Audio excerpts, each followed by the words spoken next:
when Ram killed Ravan, did Ravan also attain to moksha? See, and was it with that intention? Okay. So, this is a very subtle and a very tricky question you've asked, Shloka. Moksham is that state where you are never born again. Correct. Nasa punaravartate, nasa punaha avartate. So, you go to that state. And the general belief is you must have done a lot of good deeds, sharanagati to Bhagavan to attain that moksha. But if you look at these examples like Putana, Ravana, all these people, full of criminal records, FIRs on them. So how did they get moksha? So this is where there are two schools of thought. One is the Atma would have gotten liberated from that material body. It doesn't mean they've gone to that state of no birth. See, for example, the Atma was there in this Pancha Bhautika Shariram of Ravana, tormenting people. Yeah. Leaving this Atma in this body is going to make more people suffer. So, Atma is Sharir se jao. वो होता है मुक्ति. You are giving freedom from that body. But that doesn't necessarily mean the person would have not been reborn. I'll tell you why. Because Jaya, Vijaya, the Dwarapalakas of Vaikuntha were cursed by Sanakadis. Because of your behavior, demeanor, you will be born as Hiranyaksha, Hiranyakashipu, later as Ravana and Kumbhakarna, and again as Sishupala and Dantavakra in different periods of time. If we believe that Ravana would have gotten moksham and gone to Vaikuntha, then he could have not been reborn as Sishupala. So this is a temporary release of the Jivatma from the body.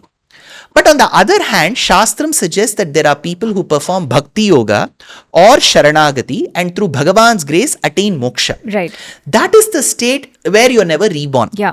So that is accorded generally by our granthas to certain people. Like for example, Jatayu Moksham, we say. Jatayu ko moksha mil gaya. Shabari Moksham. So there are certain people whom our acharyas clearly, undoubtedly say they would have got moksham. But again, there is a tricky point.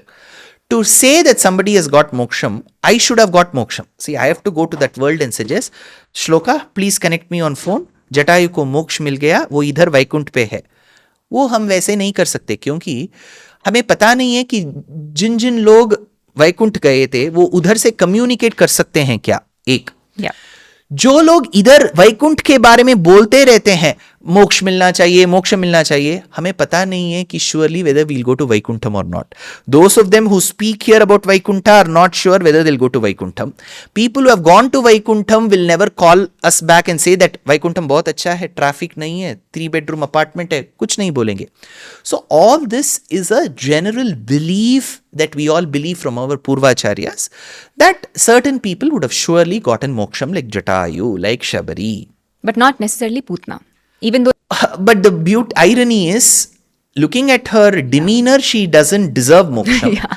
But at the end of the day, Shloka, who are we to suggest to Bhagavan who should get moksham? It's his prerogative. So if he chooses to give it to Putana, it's his prerogative. So we still say it's Putana moksham. Yeah. If you enjoyed watching this content, you can watch the full in-depth video on the Body to Being podcast hosted on SHLLOKA YouTube channel. To continue watching shorter pieces of this content, you can subscribe to SHLLOKA Clips on YouTube. Don't forget to like this video and follow us on Spotify. Pranam.